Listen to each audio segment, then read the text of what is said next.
Hey boys and girls, and welcome to a tutorial on backspin. I know I've been really missing or MIA for the longest time, and I thought I'd come back with a tutorial, and maybe at the end of the video I'll start explaining why I've been so busy and my plans for future videos and stuff. So yeah, just stick to the end if you want to find out, or you can just stay around this area of the video to learn backspin. So to begin, backspin, a lot of people think is needed to learn windmill, but it's really not, because I mean, you could backspin all day, but then turning over to actually stab again and then continue the windmill is a totally different feeling than just doing backspin over and over again. So don't think you need to learn backspin for this, but it's somewhat helpful to help you with the opening of the backspin. When I mean the opening of the backspin helps you for windmill, I mean the fact that you'll learn to get in this position to help you start turning over. But a lot of people get carried away with learning the backspin at that part, that they just concentrate on the backspin too much and forget about that they actually need to turn over and actually start putting effort into stabbing to continue the windmill. So the first step to the backspin is really, if you guys haven't started learning the windmill, then I'll just start from the beginning.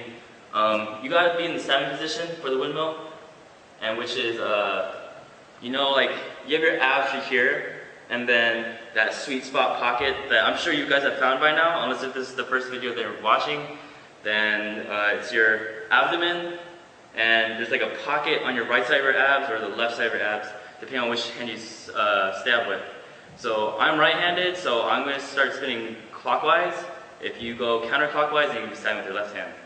So my right hand is going to be in the sweet spot right here. You'll find eventually it takes some trial and error. You're going to stab. And then from here, you're going to have your legs spread. And what the motion of the backspin is you're going to go up. You could go on your head, and you swing your dominant leg, depending on what hand you're on. So if you're on your right arm, you're going to swing your right leg. And when you swing your right leg, you're going to make sure it swings, it goes high and it swoops. So what I mean by swing high and then swoop is when you're in this position, you're going to go a little bit back, you're going to go put your head on the ground. You don't have to put your head on the ground, but you're going to go high, then low. So you bring your leg up high and you swing it low, and that starts you off with the momentum to keep you spinning. It's important when you do start spinning that you keep your legs spread and you close them, or let's start with you keep them spread. If you keep them spread, it gives you a good, nice center of gravity and allows you to balance a lot easier, as opposed to maybe crunching your legs like this or like this. And it'll make more sense as the video goes on of why you do this and not, why you do this and not you spin like this in the beginning. So what we learned so far is stabbing the sweet spot here, and then you cock back, put your head on the ground. That's optional. You could just keep it low, but as a beginner, it might be easier to put your head on the ground a little bit. So you put it here, put it high, swing low, keep your legs spread. It's also important to make sure that your hips are off the ground, meaning you're not spinning like this, right? You're not doing this, you're doing this. You see how my butt is not on the floor, it's up. When you do that, you put less surface on the ground with your back. There's less surface area on your back, so there's less drag, allowing you to spin more. So we learned sweet spot, cock back a little bit, put your head on the ground, swing low, and then high. That gets you spinning. And when you start spinning, you want to put your hips up. That's less drag. That lets you spin more. Now the last step is to go from here.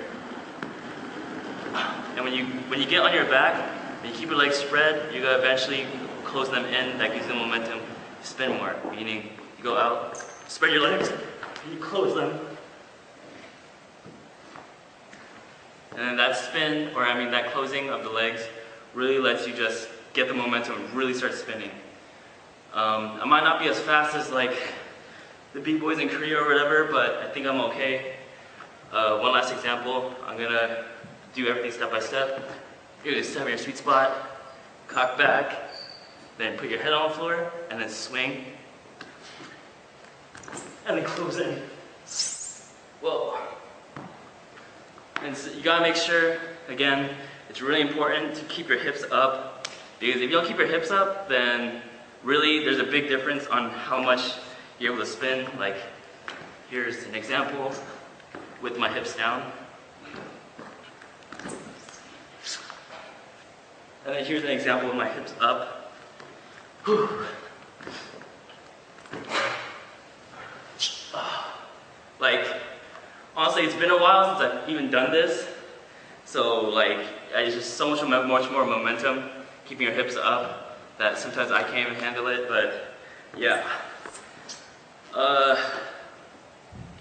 So that basically concludes the backspin tutorial. I know this one's relatively short compared to my other tutorials, but this move is pretty like self-explanatory, a lot of self-trial and error. Again, don't give up, keep on practicing. And yeah, so if you want to just like, the tutorial's over, and if you want to stay and hear me out on why I've been so busy, then you can stay. But yeah, for these last this last minute, I'm gonna say that I've been MIA because I've been busy with classes, with school, and I haven't really been breakdancing as much as I would like to. But when I do, I still have fun with it. I don't know, being in college just really, it's really like,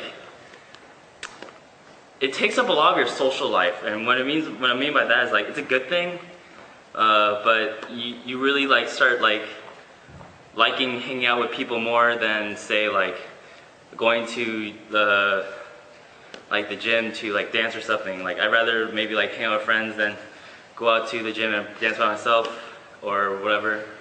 I know this is a lot due to the fact that I don't have a close-knit set of friends that dance, and that's really like my choice, because I really danced a lot during high school, and I just thought like maybe I'll tone it down in college. But really, like, making this video and coming up with ideas for future videos has really like given me it sounds a little cheesy, but like the inspiration to like make more. So you'll see a few more coming out. I don't know exactly when they'll be out, but they will. And yeah, so hope you like this video, and deuces! Ooh. Yep.